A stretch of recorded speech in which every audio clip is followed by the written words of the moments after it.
This is our Unit 9 project on global climate change by Owen Peel and Jake Gainey. Section 1, Ozone Depletion. Layers of the atmosphere in the Montreal Protocol. The layers of the atmosphere in order from closest to furthest are troposphere, tropopause, stratosphere, stratopause, mesosphere, mesopause, thermosphere, thermopause, and exosphere. The Montreal Protocol was put into place in 1987 to help protect the ozone that was depleting in the stratosphere.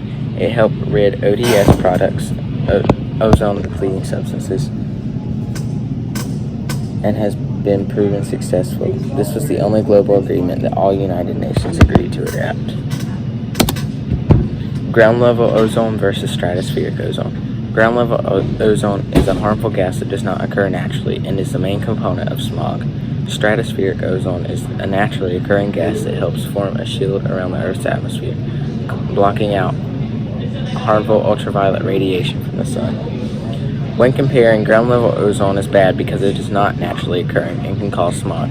However, ozone is good in the stratosphere because it blocks out harmful ultraviolet radiation and is naturally occurring. An environmental effect that ozone can have is damages to sensitive ecosystems.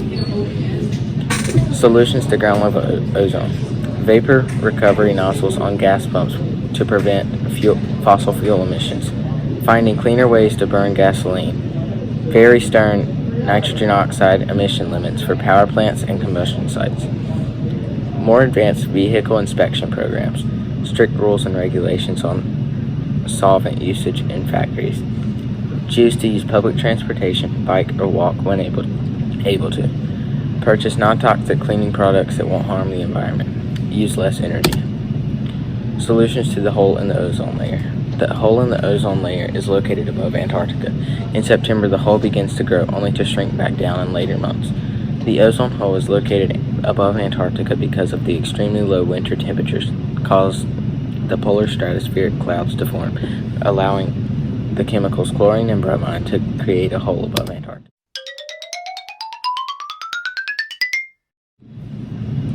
Section 2, Causes of Global Climate Change.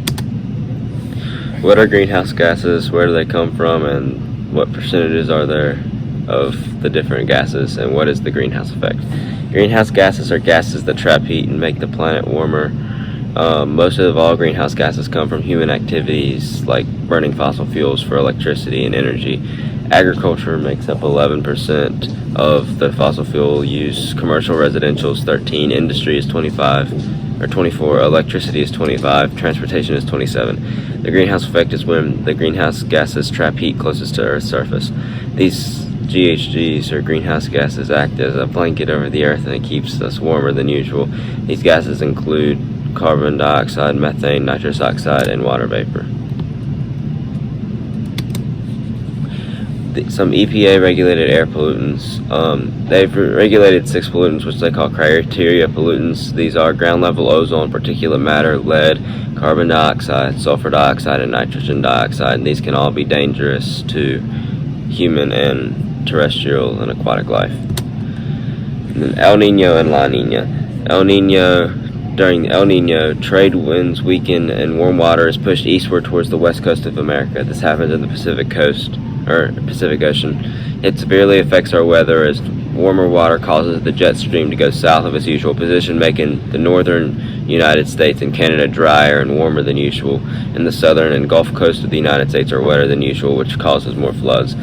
Marine life is also impacted as upwelling is a process that normally happens that brings nutrient-rich cold water up from the deep ocean, but El Nino can slow or even stop this altogether. Without this, phytoplankton will not have the nutrients they need to survive, and then fish won't have an ample supply of food, which is their phytoplankton, which also affects everything that eats the fish, because without the fish getting the food they need, then the fish won't be able to survive, which will affect everything else in the food chain. And warmer than usual water also brings non-native tropical species to the area, like yellowtail and albacore tuna, which normally can't survive there because of the cold water. La Nina is the complete opposite. Trade winds are stronger and warm water is pushed towards Asia. Upwelling increases and brings cold, nutrient-rich water to the surface in the Pacific Ocean. The jet stream, due to the colder waters, is pushed north, leading to droughts in the southern U.S. and warmer winters, while it brings lots of flooding and rain to the Pacific Northwest of America and Canada in colder winters. More severe hurricane season occurs with La Nina, and marine life like squid and salmon are attracted to the nutrient-rich and colder waters off the California coast during La Nina. Section 3. Effects of global climate change. How is climate change an example of a positive feedback loop? A feedback loop helps reflect how something is going, like a cause and effect chain of reactions. For example, a keystone species shows how healthy an ecosystem is. Climate change consists of several types of feedback loops. The first is cloud cover. The increasing amount of evaporating water creates more clouds that is thicker than before, that can help block out harmful ultraviolet radiation from the sun. Industrial versus photochemical smog. Industrial smog and photochemical smog both appear as a yellow haze-looking gas. Industrial smog, however, is found in urban areas where lots of factories burn coal. Examples are dust and soot, which can later lead to acid rain. Photochemical smog occurs in sunny, dry areas from vehicles and gasolines. Some examples are aldehydes, tropospheric ozone, and peroxyl nitrates. Temperature change. The combined average temperature increase of land and water has been 0.13 degrees Fahrenheit since 1880. Alaska has seen temperatures rising up to 4.5 degrees Fahrenheit in some places. Other places have only increased about 2 degrees Fahrenheit. North Carolina has seen temperatures increase between less than 1 degree Fahrenheit and less than 2 degrees Fahrenheit. California ranges from more than 1.5 degrees Fahrenheit to more than 4.5 degrees Fahrenheit. Mississippi has seen temperatures decrease 1 degree Fahrenheit and increase up to 2 degrees Fahrenheit. Rising sea levels. Global warming is causing the glaciers and ice caps to melt, which adds water to the ocean. Antarctic ice lost almost quadrupled between 1992 to 2001 compared to 2012 to 2016, from 51 billion tons to 199 billion tons. Sea levels have risen 8 to 9 inches since 1880. Now, in places around the coast of the United States, high tide flooding is 300% to well over 900% more frequent and common than it was 50 years ago. Changes in precipitation. Global warming has caused an increase in precipitation levels. For example, since 1901, global precipitation has increased by 0.1 inches each decade. In the 48 contiguous states, annual precipitation has increased 0.2 inches per decade. North Carolina has seen the annual precipitation levels increase up to 10 inches in some areas. Changes in global ice. The warmer air and ocean water due to climate change causes the ice to melt. From 1992 to 2019, Greenland lost about 4,000 billion tons of ice. From 1992 to 2019, Antarctica lost about 2,500 billion tons of ice. Changes in biota. The warming waters has caused limitations on marine life, causing them to be unable to get as much food. Global warming has caused damages to both marine and terrestrial ecosystems. Global warming has messed up pH levels, and it's also messed up oxygen levels.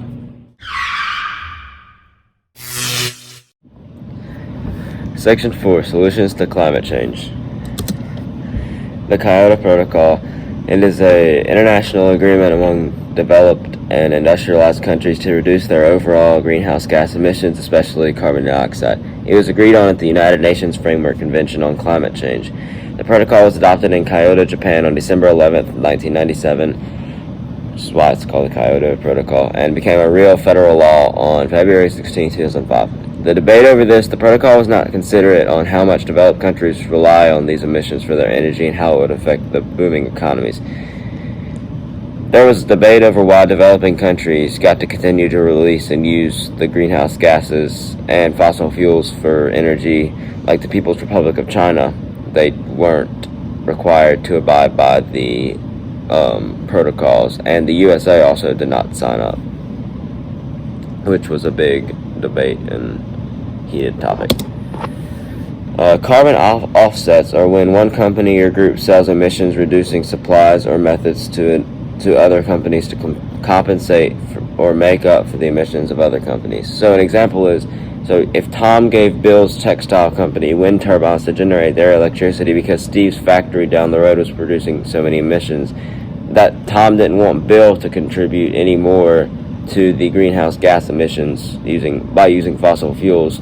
So at the expense of Bill's uses of energy, Steve kind of forced him to not use fossil fuels and to use more efficient and less greenhouse gas producing energy sources, so that Bill didn't contribute any more to the greenhouse gas effect and all the emissions in the atmosphere and ultimately global. Thank you for coming out and watching the Unit 9 Global Climate Change presentation. I hope you enjoyed it and learned a lot. I hope you have a great rest of your day.